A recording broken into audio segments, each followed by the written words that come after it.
Nah, selamat pagi semua. Ini angkatan berapa ini sekarang yang lagi kontrak? Boleh kasih informasi, Pak Mener? Angkatan 20, Benar. 20, berarti baru tahun lalu kan masuk kuliah. Iya, Benar. Nah, angkatan baru sekarang semester 2. Nah, selamat waktu apa ya? Jadi kita mulai dari semester ini, karena ini masih pandemi COVID, jadi kita akan online selama 1 semester lagi. Dan hari ini kita kuliah ilmu ukur tanah.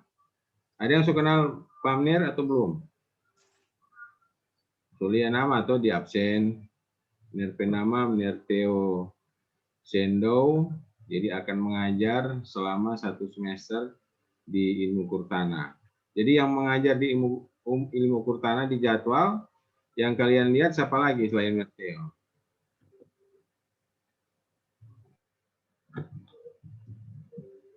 Ayo buka kamera, buka mic. Supaya Mir mendengar itu cerita, itu suara. Siapa lagi yang mau mengajar di ilmu ukur tanah? Sudah lihat jadwal belum? Jadwal ada di WA, Mir kirim. Kalau seandainya itu sudah di atas, nanti Mir kirim ulang lagi. Jadi di jadwal, sesuai jadwal, di sini ada selain Merteo ada Inci Mika Kumaat. Kalian kenal Inci Mika? Nah, Inci Mika itu akan mengajar tentang ilmu ukur tanah. Nah, sekarang coba semua buka mic.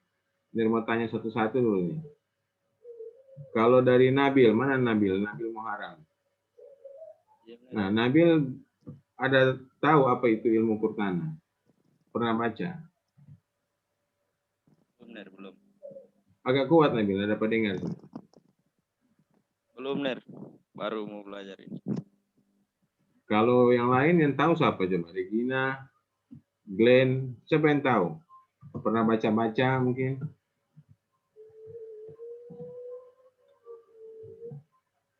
Ada. Dari sini ada yang kuliah di STM. Dulu pernah kuliah di STM, pernah sekolah maksudnya. DP, bukan SMA, tapi DP apa STM. Ada yang dari STM? Atau semuanya ini SMA? Ada? Ya, kalau nggak ada ya sudah, nanti mereka jelaskan. Ilmu ukur tanah. Jadi ilmu ukur tanah itu namanya dulu pertama pemetaan. Jadi pemetaan. Jadi peta. Pemetaan kata dasarnya apa? Peta. Jadi ilmu ukur tanah dulu di Fakultas Teknik namanya pemetaan, kemudian ganti jadi perpetaan, kemudian sekarang ganti jadi ilmu ukur tanah. Jadi pengertian ilmu ya ilmu, kemudian ukur ya kita mengukur atau kita melakukan suatu pekerjaan untuk menentukan berapa sih dimensi begitu. Kan kalau ukur berarti kan kita mencari tahu berapa dimensinya. Kemudian kalau tanah itu berkenaan dengan tanah lahan. Jadi tanah itu yang kita tahu, yang kalian tahu juga, bahwa tanah itu kan tanah bisa berbentuk material, artinya sana ada galian tanah, atau tanah itu digali kemudian dimuat di truk, nah itu berbentuk material. Ada tanah yang lain, pengertian yang lain? Coba, siapa yang tahu pengertian tanah yang lain? Pengertian tanah yang lain, tanah berbentuk, nah, mereka kasih contoh. Rumah itu dibangun di atas tanah ukuran 10 meter kali 20 meter. Nah, sekarang kalau tanah itu apa artinya? Pengertiannya. Kan beda tuh, rumah itu dibangun di atas tanah ukuran 10 meter kali 20 meter. Kemudian ada lagi kalimat yang lain, dump truck itu atau mobil truk itu memuat material tanah. Nah, pengertiannya, coba siapa yang bisa jawab? Ada dua pengertian tanah di situ. Tanah arti apa? Coba kalau tanya ke Alfa Tumbel bagaimana? Tanah tadi ada dua. Ada tanah dalam arti kata material dan arti kata lahan. Nah, coba ceritakan bagaimana tadi. Buka mic, Alfa.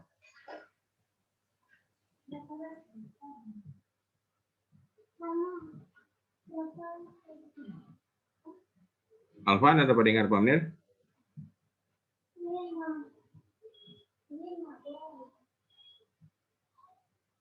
Alfa internet kurang bagus, so unstable. Yang lain boleh jawab, bantu. Jadi tanah ada dua pengertian. Pengertian yang pertama, tanah yang berarti material. Nah, berarti bongkahan, bisa juga disebut butiran. Nah, ada tanah yang kedua yang berarti lahan. Lahan berarti kan ruang. Nah, yang akan kita pelajari sekarang adalah ilmu ukur tanah. Jadi ilmu yang mengukur dimensi ruang. Sudah ya? Nanti kalian akan ada lagi pelajaran mekanika tanah. Nah, kalau mekanika tanah itu bukan tanah dalam arti kata ruang atau lahan, tapi tanah material. Jadi tanah kita pakai dalam istilah di teknik sipil. Ada yang menjadi pengertiannya ruang, yang kita gunakan sekarang di mata kuliah ilmu ukur tanah. Ada yang kita gunakan sebagai istilah material atau tanah itu sendiri. Nah, itu kita gunakan contoh di mata kuliah mekanika tanah. Jadi di laboratorium mekanika tanah itu ada istilah tanah yang dalam arti kata material. Coba sekarang bertanya, ada yang paham tadi itu pengertian tanah? Nah, ada yang berkomentar ini, coba buka dulu mic, buka mic supaya bisa dengar. Coba Aldi Christian. Bagaimana tadi itu pengertian tanah yang ada dua, tanah sebagai lahan dan tanah sebagai material? Kalau tanah sebagai lahan itu rupa tanah yang tidak dapat bergerak atau diam di tempat, serupa tanah sebagai mikrofon. Tanah sebagai material itu tanah sebagai tempat itu serupa lahan yang tanah yang tidak bisa bergerak atau bisa diukur dalam ruang. Kalau tanah material itu tanah yang bisa bergerak atau tanah yang bisa dibawa. Jadi begini, hampir betul tadi Aldi maksud, tapi berjelaskan lagi. Jadi yang dimaksud dengan tanah sebagai material, kita akan meneliti tanah itu di sifat-sifat fisik seperti berat jenis, kemudian nanti di mekanika tanah ada belajar kadar air tanah, berat lumut ring, seperti itu. Tapi itu bukan perangkat pelajari di mata kuliah ini. Yang akan kita pelajari di mata kuliah ini adalah tanah sebagai lahan. Lahan kan berarti kan ruang, kan? Menempati ruang. Nah, lahan itu berarti ada lahan contoh sebagai perumahan, ada lahan sebagai tempat kantor atau seperti NIRP virtual background itu kan fakultas teknik, ada ruangan kelas kuliah. Nah, ruangan kelas itu, ruangan kelas letter U itu menempati ruang, menempati lahan. Nah, pengertian tanah di situ itu. Jadi jangan salah mengerti ya, ada dua pengertian tanah. Nah, kita juga akan diajar atau yang mengajar kalian adalah Inci Mika Kumaat. Inci Mika sudah hadir. Inci Mika boleh mungkin menyapa ke mahasiswa. Kalau Inci Mika Inci Mika bisa menyapa, silakan buka mic Inci Mika. Selamat pagi, Benar Theo. Selamat pagi adik-adik mahasiswa semua. Ya, perkenalkan saya Cik Mika Kumaat, mengajar IUT ini berdua dengan Benar Theo. Ya, silakan dilanjutkan, Ner. Oh iya, oke, terima kasih Inci Mika. Jadi nanti ada beberapa perkuliahan yang akan dimasuki oleh Inci Mika. Jadi Inci Mika yang akan mengajar. Jadi nanti juga ada beberapa hari waktu tertentu Mirtio yang akan mengajar. Nah, untuk nilai nanti tentu kolaborasi. Jadi Inci Mika nanti juga akan memberikan semacam tes, ujian, dan nanti Mirtio juga akan memberikan tes. Nah, ujian itu nanti akan digabung, dicari nilai rata-ratanya. Kemudian untuk syarat lulus mata kuliah ini harus ada praktikum. Nah, praktikum nanti kita koordinasi dengan kepala lab. Kepala labnya adalah Inci Lucy Lefran, dan asistennya ada asisten laboratorium Nerveki Lasawengan. Nah, apakah akan dilakukan secara virtual ataupun akan dilakukan secara langsung? Nah, kita menunggu informasi dari laboratorium. Nah, kemudian nanti di laporan di praktikum kalian harus membuat laporan. Nah, laporan itu berisi tentang apa? Berisi tentang penjelasan apa yang kalian pelajari, praktikum. Praktikumnya itu praktek lapangan. Kalau yang tidak pandemi itu misalnya praktek lapangan, kita mengukur lahan. Seperti contoh yang di Fakultas Teknik, kita ukur. Nah, kita ukur menggunakan alat ukur. Kita menggunakan alat ukur namanya theodolit dan waterpass. Nah, kembali lagi masuk ke substansi arti mata kuliah. Arti mata kuliah ilmu ukur tanah itu sebenarnya adalah memberikan pengertian sebagai berikut. Bagaimana kita memetakan, jadi begini, bagaimana kita membuat peta dari yang keadaan sebenarnya di muka bumi ini menjadi keadaan seperti dalam bentuk peta 2 dimensi. Contoh ya, peta 2 dimensi. Nah, seperti kalian tahu tuh, kalau keadaan sebenarnya dan kita petakan menjadi peta 2 dimensi, menjadi ukuran yang lebih kecil, berarti menggunakan istilah skala. Nah, tadi disebut kok 2 dimensi. Nah, berarti ada juga yang 3 dimensi, 3D. Nah, kita petakan juga dalam bentuk keadaan yang sebenarnya menjadi gambar 3 dimensi. Nah, proses pemetaan ini menggunakan alat-alat.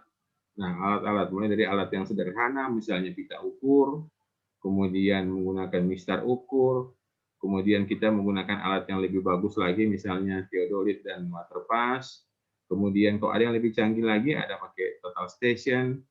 Nah, kalau ada yang lebih bagus lagi, ya mungkin kita menggunakan peta citra satelit.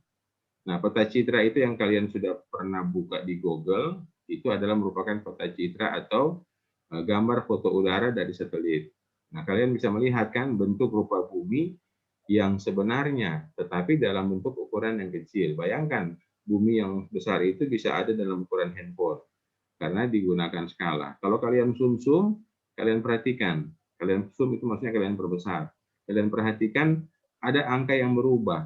Angka yang berubah yang di layarnya Google itu. Nah, itu skala yang berubah. Nah, misalkan altitude, ketinggian semakin menaik ke atas, skalanya semakin berubah. Begitu juga kalau semakin mendekat ke bawah, ketinggiannya atau kita zoom semakin besar, skalanya akan berubah. Nah, proses seperti itu yang sebenarnya yang akan kita belajar mulai dari hari ini sampai 16 kali pertemuan ke depan. Nah, untuk ujian ada 2 kali. Jadi ujian yang pertama, kita akan ujian tengah semester atau UTS. Kemudian setelah ujian tengah semester, nanti kita akan ujian lagi yang kedua, namanya ujian akhir semester atau UAS. Nah, sekarang sedikit banyak yang Munir jelaskan, apa yang akan kalian tanyakan sebelum Munir lanjut, silakan. Tadi kami sudah cerita bahwa kita akan belajar tentang membuat peta. Nah, itu. Sekarang apa yang akan kalian tanyakan tentang pemetaan ini? Silakan. Sebelum Munir lanjut. Tanya apa saja tentang pemetaan, silakan. Ada? Ya, silakan. Siapa tadi? Coba suara. Alsetia, Mener. Deborah. Ya, silakan Alsetia. Mener, Mener bilang mau belajar baking peta. Orang mau baking pakai aplikasi atau mau... Iya. Sudah habis pertanyaan? Saya kelar dulu, sudah? Sudah, Mener. Oke. Jadi kita belajar peta, itu pertama bukan langsung pakai aplikasi. Kita belajar manual. Jadi kalian masih ingat pelajaran jurusan 3 angka yang ada di SMA dulu. Kalau dulu Munir Pejaman di nama trigonometri. Jadi kita belajar tentang ilmu ruang. Di situ ada belajar sudut-sudut. Nah, kita akan menggunakan manual dulu. Setelah kita menggunakan manual, kita menggunakan aplikasi perhitungan, misalnya aplikasi perhitungan ya. Misalnya menggunakan Excel. Masih ingat tuh kalau menghitung pakai Excel lebih gampang. Apakah itu dalam bentuk satuan sudut ataupun satuan jarak, itu pakai Excel. Nah, setelah itu kita akan gambar petanya. Nah, setelah jadi petanya, kita selesaikan tahu manual. Nah, baru kita pakai aplikasi. Nah, aplikasi itu ada banyak. Ada banyak aplikasi yang boleh kita pelajari. Tapi sebenarnya aplikasi itu kalau dalam RPS, rencana pembelajaran semester, itu cuma pengenalan, tidak diajarkan karena itu harusnya belajar otodidak. Tapi ya kalau kalian ingin mencari tahu secara umum, bisa nanti mengajarkan bagaimana cara menggunakan aplikasi tertentu. Aplikasi itu banyak. Kalau mau yang tingkat mahir sampai belajar kontur, itu ada namanya land development. Jadi dia bisa menggambar garis kontur. Nah, garis kontur itu kalian kan belum pernah dengar. Kontur itu adalah garis yang memiliki ketinggian yang sama. Nah, ingat ya, yang kita pelajari di sini adalah membuat peta. Membuat peta itu ada koordinat X dan Y. Itu kalau cuma 2 dimensi. Tapi sekarang kita belajar ada 3 dimensi. Berarti ada koordinat X, Y, dan Z. Nah, Z itulah yang jadi ketinggiannya.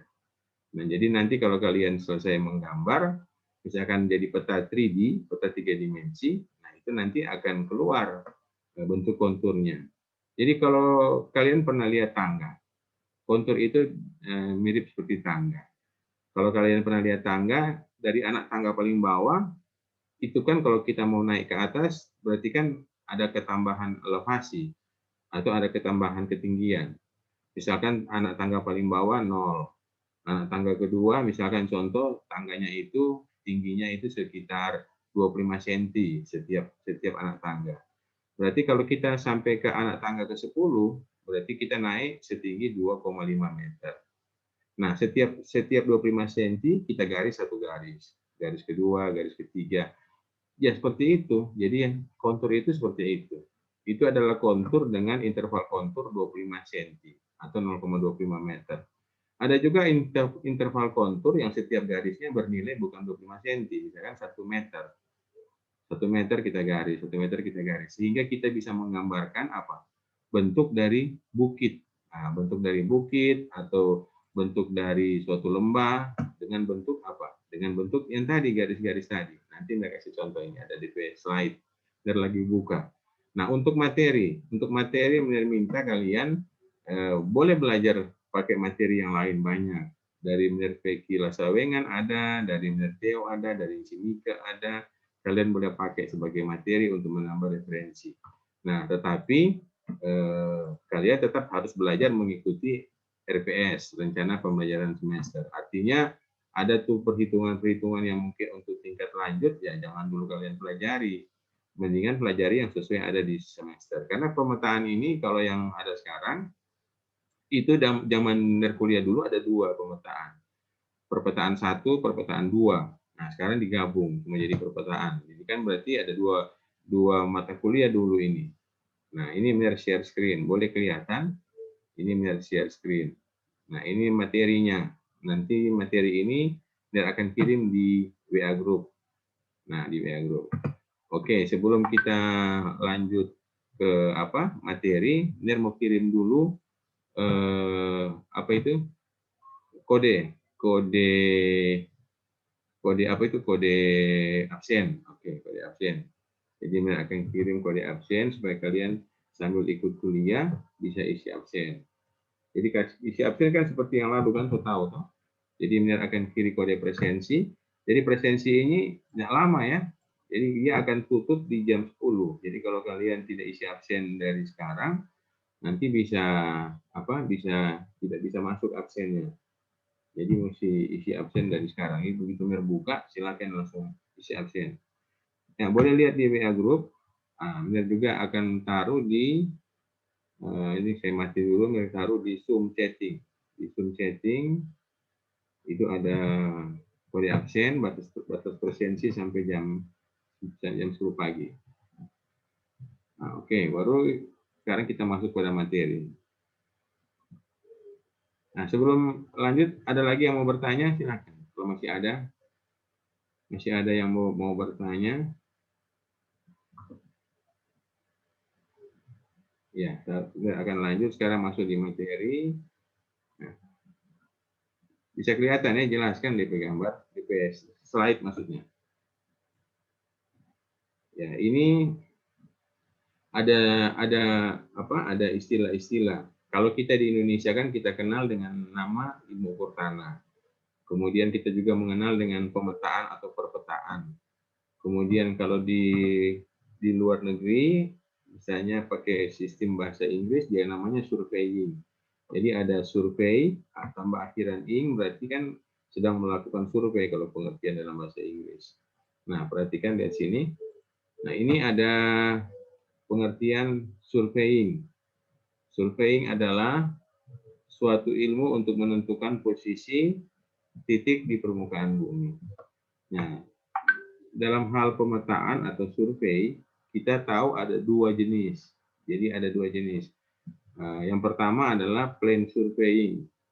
Jadi plane itu dari kata datar. Kemudian yang kedua, geodetic surveying. Kalau geodetik itu dari kata geodesi. Itu artinya berbentuk permukaan seperti bola. Nah, sekarang biar jelaskan satu-satu. Nah, yang dimaksud dengan plane surveying yaitu suatu kelompok atau kelas pengukuran di mana permukaan bumi dianggap sebagai bidang datar. Bidang datar itu plane, jadi Anda bisa bayangkan meja kan itu datar rata. Artinya adanya faktor kelengkungan bumi tidak diperhitungkan. Padahal kan tidak seperti itu kan. Yang orang tahu bumi itu apa? Berbentuk bola atau ada lengkung. Oke. Nanti ada DP batasan. Kapan plane surveying kita lakukan, kapan geodetik kita lakukan. Yang kedua, geodetic surveying. Kelas pengukuran di mana permukaan bumi dianggap sebagai permukaan bola. Artinya ada faktor kelengkungan bumi yang harus diperhitungkan. Nah, dari dua ini tentu yang lebih realistis adalah geodetik. Tetapi bukan berarti plane itu tidak akan digunakan. Plane digunakan untuk ukuran yang lebih kecil. Nah, coba kalian bayangkan begini. Kalian ke rumah, misalkan rumah kalian ada di daerah yang tidak berbukit, daerah rata. Nah, begitu kalian keluar rumah, kalian lihat kan, nggak kelihatan kan itu kelengkungan bumi. Karena apa? Karena bumi itu besar sekali. Dan rumah kalian itu cuma kecil. Nah, oke lah. Kita ke rumah Mer cuma ukuran 300 meter kali 300 meter. Bagaimana Mer kalau seandainya kita ke rumah itu ukurannya 1 kilo per 1 kilo. 1 kilo per 1 kilometer pun belum kelihatan itu melengkung. Nah, nanti kita akan pelajari bahwa pada saat pengukuran lebih dari 55 km, nah itu baru kita anggap pengukuran geodetik. Nah, sekarang pengukuran itu untuk apa saja? Nah, kalau di bidang teknik sipil, kita melakukan pengukuran itu misalnya untuk bangunan gedung, untuk irigasi, untuk jalan raya, untuk kereta api, dan lain-lain. Semua ini perlu ya. Jadi karena apa? Karena kalau kita mau bangun suatu gedung, kemudian tanahnya itu misalnya mau kita ratakan, nah kita tidak cuma berpikir seperti seorang mandor, artinya ambil saja alat berat, kemudian kita ratakan. Nanti begitu dia rata, selesai sudah. Itu bukan begitu. Kita harus tahu berapa tanah yang akan kita gali, berapa meter kubik maksudnya, berapa tanah yang akan kita timbun. Jadi sebelum pekerjaan itu kita laksanakan, kita sudah ukur dulu bagaimana bentuk kemiringan lahan, kalau dia miring mau diratakan jadi seperti apa. Nah, itu sudah kita hitung dulu. Nah, cara menghitungnya lewat mana? Ya lewat mata kuliah ini, namanya ilmu ukur tanah. Kemudian irigasi. Irigasi ini paling penting. Irigasi itu ada irigasi yang bersifat gravitasi. Air mengalir dari tempat yang tertinggi ke tempat terendah. Ada juga irigasi menggunakan pompa. Nah, kalau irigasi menggunakan gravitasi, nah kalau kalian akan membuat irigasi dan kalian tidak tahu konturnya atau kemiringan lahannya, maka itu akan omong kosong. Irigasi itu pasti akan jadi. Karena air bagaimana akan mengalir dari tempat tinggi ke tempat rendah kalau kalian tidak lakukan pengukuran lahan. Nah, begitu juga jalan raya. Jalan raya kan yang kalian lihat sekarang, jalan itu sudah bagus. Kalau dia pun naik gunung, menanjak, nah menanjaknya juga bagus. Tapi apakah pernah kalian bayangkan dulu waktu jalan itu belum ada? Gunungnya atau medannya seperti apa? Nah, tentu medannya kalau dia terjal sekali. Nah, kalau kita mengikuti kemiringan lahan yang sangat terjal, miring sekali begitu, kendaraan tentu tidak bisa naik. Nah, tentu kita ukur dulu. Kita buat lahan existing yang asli, kemudian jalannya di mana? Oh, jalannya kita buat agak landai sedikit. Nah, agak landai sedikit. Berarti kita gali kan tanahnya. Nah, proses itu semua kita lakukan di mana? Di ilmu ukur tanah. Begitu juga kereta api, begitu juga pekerjaan yang lain dan lain-lain. Nah, apakah topografi? Nah, ini namanya topografi ya. Nah, tinggi rendahnya permukaan bumi itu hanya terjadi di atas permukaan laut. Topografi itu apakah hanya ada yang di permukaan laut atau ada juga topografi di bawah laut? Coba siapa boleh jawab. Apakah tuh kontur yang tinggi rendahnya permukaan bumi itu cuma ada di permukaan laut atau ada di bawah laut? Coba, Aldi, coba. Ada di bawah laut. Iya, ada di bawah laut. Jadi itu bentuk permukaan bumi yang naik turun, atau ada bukit, ada gunung, ada lembah, itu tidak hanya terjadi di daratan, tapi juga terjadi di lautan. Jadi di lautan nanti kalau kita mau mengukur topografinya, namanya bukan pemetaan lagi, bukan ilmu ukur tanah, tapi ada proses survei namanya batimetri. Tujuannya apa? Ya sama, untuk mendapatkan kontur atau bentuk muka bumi yang ada di bawah laut. Nah, ini kalau orang jadi seorang surveyor, kita menjadi nanti kalau kalian belajar ilmu ukur tanah, kalian bisa membuat peta. Nah, seorang pembuat peta itu mulai dari data ukur, mulai dari survei yang dari dia survei, dia bikin data ukur, sampai dia menggambar, itu disebut sebagai surveyor. Nah, dia bisa melakukan hal-hal ini. Nah, kemudian kalian nanti tentu jadi sarjana teknik kan, jadi sarjana teknik itu memang jarang yang jadi surveyor, tapi ada juga. Tetapi kalian nanti kalau tidak tahu tentang pemetaan dan ada surveyor yang melakukan pengukuran dan dia mungkin bikin gambar salah, nah kalau kalian tidak ada dasar ilmu pemetaan akan rusak semua itu hasil pekerjaan. Jadi seorang sarjana teknik sipil harus tahu tentang ilmu ukur tanah. Jadi sangat disayangkan kalau ada sarjana teknik sipil yang sudah mau wisuda, sudah selesai, sudah selesai kuliah, tetapi pemetaan itu nggak tahu. Jadi minimal kalian harus tahu cara pemakaian alat. Pemakaian alat, apakah theodolit atau waterpass, mulai dari pengambilan data sederhana sampai penggambaran menjadi peta. Lanjut, nah ini bentuk bumi yang tadi Mer jelaskan. Jadi permukaan bumi itu tidaklah rata atau tidak teratur, berombak-ombak. Ada gunung, ada bukit, ada lembah.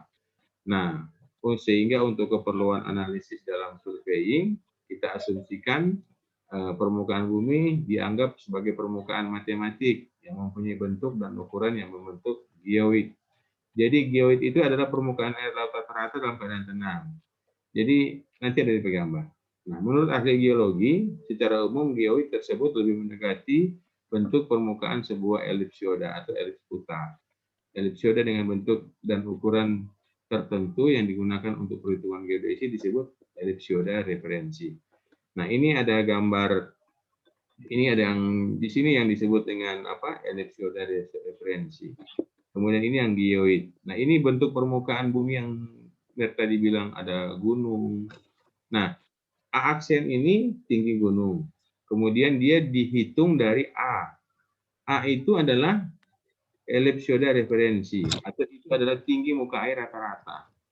Nah, tinggi muka air rata-rata. Jadi kalau kita tahu, saya mau tanya, siapa pernah tahu ketinggian Kota Tomohon itu berapa meter? Pernah tahu? Atau Gunung Kelabat, Gunung Kelabat berapa meter? Oke. Tomohon itu ketinggiannya kalau kita ada di pusat kota itu 400 meter. Nah, pertanyaan lagi, 400 meter dari mana kah itu? Nah, 400 meter dari mana? dari Alset tiap rumah? Atau bagaimana? Ada yang tahu?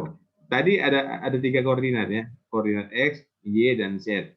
Nah, 400 ini adalah Z-nya. Z dari mana? Z dari ini. Sudah?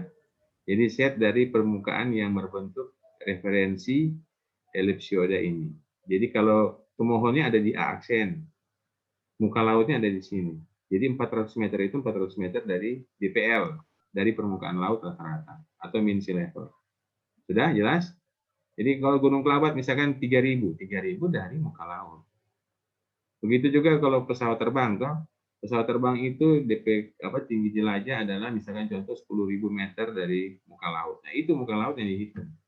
Referensinya adalah referensi yang elipsioida tadi. Oke, lanjut. Nah, pengukuran dilakukan pada dan di antara titik-titik permukaan bumi. Nah, ini seperti ini. Boleh lihat, ini ada A. Jadi kalau kita ada di suatu bukit, ini bukitnya ini ya, yang garis tebal, yang bold ini. Nah, ini ketinggian bukit itu selalu diambil dari titik elipsoida referensi ini. Jadi ini berbentuk ada logo apa ini? Ini tegak lurus, artinya dia membentuk tegak lurus terhadap bidang elipsoida ini. Lanjut. Nah, apakah yang kita sebut dengan plane survey? Tadi Mer bilang berapa? 55 km. Nah, untuk keperluan pemetaan titik A, B, C aksen diproyeksikan secara ortogonal kepada permukaan bumi, kepada permukaan elipsoida referensi menjadi titik A, B, dan C. Nah, apabila titik A, B, dan C cukup berdekatan, artinya DP jarak nggak terlalu jauh. Seperti tadi yang kasih asumsi rumah kalian, yaitu terletak dalam satu wilayah yang luasnya mempunyai ukuran kurang dari 55. Jadi kalau DP jarak kurang dari 55 km, bukan kilometer persegi ya, ingat ya, kilometer panjang. Nah, maka permukaan elipsoida tersebut dapat dianggap sebagai bidang datar atau plane, datar atau plane. Nah, pada keadaan inilah kegiatan pengukuran dikategorikan sebagai plane survey. Manado Bitung itu berapa kilometer? Nah, 45. Jadi kalau kita mau bikin pengukuran, misalnya pengukuran tol Manado Bitung, mau pengukuran lahan ya, kita jangan pakai geodetic survey karena jaraknya kurang dari 55. Kita bisa pakai plane survey. Jadi kita anggap itu sebagai bidang yang datar. Nah, sedangkan apabila titik A, B, C tadi terletak pada ukuran lebih dari 55 km, misalnya kita mau bikin jalan antara Manado sampai ke, contoh ya, Manado sampai ke Kota Mobagu. Nah, itu kan panjang, sudah lebih dari 55. Nah, kita anggap termasuk dalam kegiatan geodetic survey.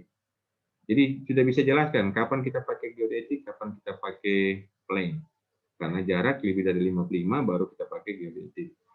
Adapun yang akan kita ukur dalam pengukuran ini kan namanya ilmu ukur tanah. Untuk kalian bilang, "Mer, apa yang kita ukur? Tanah P apa?" Nah, bukan tanah sebagai material, ya, tanah sebagai lahan. Adapun yang akan kita ukur adalah jarak dari lahan, kemudian sudut.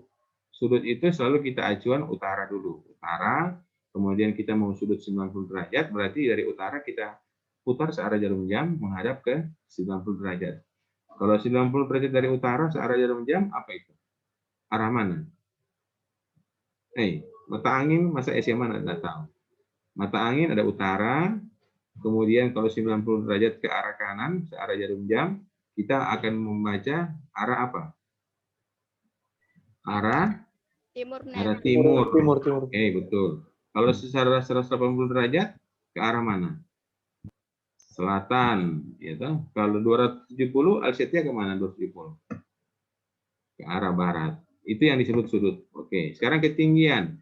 Ketinggian ada yang tulis elevasi, ada yang tulis altitude, ada yang juga tulis kontur, yaitu ketinggian. Nah, itu tinggi tanah.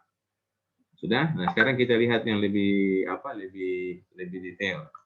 Nah, ini ada contoh ya. Ini ada contoh sistem satuan ukuran. Nah, boleh kalian lihat di sini. Nah, melaksanakan pengukuran dan kemudian mengerjakan hitungan dari hasil ukuran itu adalah tugas juru ukur atau surveyor ya, atau akan lakukan sekarang. Kemudian sistem satuan yang bisa kita gunakan, ada satuan panjang, ada satuan luas, ada satuan sudut. Nah, panjang ini bisa panjang sumbu X, sumbu Y, dan sumbu Z. Kalau sumbu Z berarti ketinggian. Luas berarti, misalkan kalau diperluas panjang X dan Y, berarti secara horizontal. X kali Y, itulah luas. Kemudian sudut adalah sudut yang dibentuk dari arah utara ke sudut yang kita maksud. Tadi misalkan utara ke barat, berarti 270 derajat. Searah jarum jam. Utara ke timur, berarti 90 derajat. Nah, sekarang ini kita lihat, ini pelajaran apa? Bangun datar untuk dan bangun 3 dimensi untuk dari anak SD dan sudah dapat ini. Terdapat 5 macam pengukuran dalam pengukuran tanah. Yang pertama adalah sudut horizontal. Mana sudut horizontal? Ini A, O, B. Jadi ini bagian bawah ini kita sebut horizontal. Kemudian yang vertikal. Vertikal itu yang A, O, C. Itu yang tegak. Kemudian yang miring. Jarak miring. Jarak miring adalah OC. Kemudian horizontal lagi. Jarak horizontal OA, OB. Kemudian jarak vertikal AC, BD. Jadi ini adalah tentang bangun atau ruang yang sederhana, bagaimana kita melihat sudut, jarak, baik horizontal maupun vertikal maupun jarak miring. Lanjut. Nah, ini kemang satuan dalam apa? Panjang. Ini juga anak SD udah tahu. 1 kilometer itu berapa meter, 1 hektometer berapa meter, desimeter, sentimeter, milimeter. Kemudian ini dalam satuan Inggris, ada juga, kalau ini metrik, ini Inggris, nah 1 meter itu berapa feet, atau berapa inch, berapa yard. Nah, ini bisa kalian pelajari. Jadi ini adalah bagaimana konversi dari meter ke dari metrik ke Inggris. Kemudian lanjut, ini adalah satuan yang kita pakai sebagai luas. Nah, luas tadi yang tadi Mir bilang, kalau yang 55 km itu bukan luas tapi panjang. Nah, kalau ini luas berarti meter persegi. Berarti ada panjang kali lebar. Nah, 1 hektar itu sama dengan 10.000 meter persegi atau 100 meter kali 100 meter. Jadi kalau kalian punya tanah dan kalian bisa diskusi misalnya dengan orang tua, orang punya tanah itu ada 10 hektar. Nah, 10 hektar itu berarti berapa kali berapa kan? Nah, 10 hektar itu berarti ada 10 kali 10.000 meter persegi. Berarti ada 100.000 meter persegi. Nah, 100.000 meter persegi itu berapa kali berapa? Itu bisa kalian hitung. Kemudian di dalam, kalau kalian masih ingat di petak-petak sawah atau lahan, ada istilah are, kemudian ada istilah tumbak. Nah, ini ukuran-ukuran. Nah, kalau 1 kilo kali 1 kilo, 1000 meter kali 1000 meter. Nah, ini 1 juta meter persegi. 1000 kali 1000 kan 1 juta. 1 kilometer persegi sama dengan 1 juta meter persegi. Kemudian lanjut. Nah, sekarang kita masuk pada satuan sudut. Satuan sudut, terdapat 3 satuan sudut untuk menyatakan sudut. Nah, perhatikan ya. Kalian pikir sudut itu cuman 360 derajat, 90 derajat. Ternyata ada pengertian yang lain. Yang pertama, cara seksagesimal, yaitu satu lingkaran dibagi dengan 360 bagian atau menjadi satu bagian disebut 1 derajat. Ini yang kita tahu secara umum. Yang satu lingkaran itu 360 derajat. Sekarang ada yang mungkin kalian pernah tahu di SMA tapi lupa. Yang kedua, cara sentisimal, yaitu satu lingkaran dibagi menjadi 400 bagian. Yang satu bagiannya disebut grade. Sudah, jadi yang satu 360, yang kedua adalah 400. Kemudian ada yang ketiga, cara radian. Cara radian yaitu suatu sudut pusat yang berhadapan dengan bagian busur yang panjangnya sama dengan jari-jari lingkaran. Karena panjang busur sama dengan keliling lingkaran, sebuah lingkaran yang berhadapan dengan sudut 360 derajat dan keliling lingkaran 2pi kali jari-jari. Maka satu lingkaran sama dengan 2pi radian. Jadi 2pi kali jari-jari. Pi ini jangan tulis 3,14, harus 22/7. Kalau 3,14 itu ada penyederhanaan pembulatan. Jadi supaya DP hasil perhitungan tidak terjadi pembulatan, mesti bikin lengkap. 22 bahagi 7. Bukan 3,14 saja, tapi 3,14 sekian DP korektor. Jelas ya, jadi nanti kalau ada perhitungan pakai pi, jangan tulis 3,14, tapi mesti lengkap 22/7. Atau kalian pilih saja kalkulator. Pi itu berapa? Dia akan keluar tuh 3,14 sekian. Nah, ini ada suatu konversi, satu lingkaran sama dengan 360 derajat, sama dengan 400 grade, sama dengan 2 pi radian. Sudah? Ini harus kalian hafal karena nanti ini mau keluar di perhitungan konversi sudut. Lanjut. Nah, ini ada contoh. Bagaimana suatu radian disingkat dengan besaran rho. Berapakah satu radian? Jadi satu radian itu berapa derajat? Nah, pengertian roh derajat dalam radian. Jadi ini cara perhitungan. 360 bahagi 2pi sama dengan 57, nah ini kenapa dia jadi 295779? Karena dia enggak pakai 3,14, dia pakai 22/7. Nah, dihitung jadi 57 derajat. Ini kan ada koma. Koma 0,29579 derajat itu sama dengan 17 menit. Kemudian masih ada sisa lagi sama-sama dengan 44,81 detik. Jadi ingat ya, pengertian derajat yang dulu kalian tahu cuma 57,3 derajat. Nah, sekarang tidak lagi. 0,3 tadi bisa diubah menjadi menit dan detik. Jadi kalau kita membaca sudut, kita akan baca 57 derajat, 17 menit, 44,81 detik. Seperti itu contohnya. Jadi nanti di bacaan di teodolit, angka ini yang keluar. Nah, kemudian lanjut. Di teodolit, itu tergantung juga alatnya. Kalau alatnya bagus, alatnya yang teliti, yang kalibrasinya bagus, kemudian alatnya itu yang teliti, pembacaannya itu sampai detik. Jadi misalkan begini, coba kalian buat ke arah utara sebagai referensi. Kemudian ada tiang listrik kira-kira di arah 45 derajat. Tapi enggak 45 derajat, pas. 45 derajat lebih sedikit. Kalian arahkan itu teodolit dari utara kemudian ke arah tiang listrik tersebut. Nah, begitu kalian baca akan terbaca begini. 45 derajat, misalkan contoh 45 derajat 1 menit sekian detik. Itu kalau di alat secanggih itu. Nah, kalau alat yang ada di laboratorium yang punya fakultas teknik tidak bisa membaca sampai detik. Dia cuma bisa membaca sampai menit. Contoh, 45 derajat harusnya kan 1 menit 17 detik ya. Nah, dia cuma bisa baca 45 derajat 1 menit. Detiknya hilang. Kenapa hilang? Ya karena memang ketelitian alat itu cuma sampai situ. Kenapa enggak beli yang lebih bagus? Bisa beli lebih bagus, tentu lebih mahal. Nah, karena untuk kepentingan untuk praktikum, pakai belajar, jadi ketelitian yang dipakai cukup di dalam menit. Jelas ya sudah ya? Jadi alat-alat itu ada berbagai macam tingkat ketelitian yang bisa diperoleh. Kalau kalian beli yang bagus, itu lebih mahal. Kemudian, roh radian dalam menit. Ini roh sama dengan 57 derajat, 17 menit, 44 detik. Jadi kalau simbolnya derajat itu ada lingkaran kecil, menit itu aksen 1, detik itu aksen 2. Nah, ini didapat seperti ini. 3.437,74683. Ini satuan apa? Ini satuan menit. Kemudian kalau kita bikin dalam detik, nah ini dia. Berapa ini boleh baca? 262.064,81 menit. Jadi yang 57 derajat, 17 menit, 44,81 detik, kalau kita konversikan ke menit saja seperti ini. Kalau kita konversikan ke detik saja seperti ini. Lanjut ya. Oke. Nah sekarang, satu radian disingkat dengan besaran rho. Berapa gradekah satu radian? Nah, rho radian dalam sentesimal.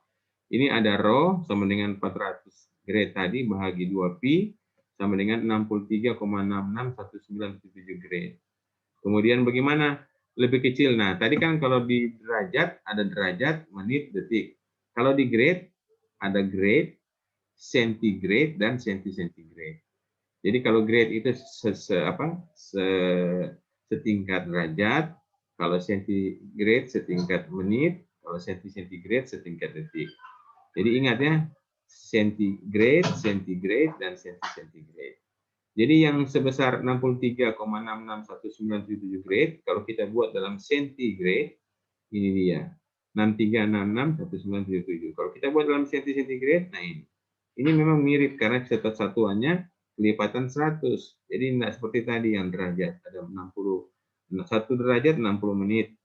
Ya, 1 derajat besarnya 60 menit. Kemudian 1 derajat sama dengan berapa? 60 kali 60, 360 detik. Nah, itu.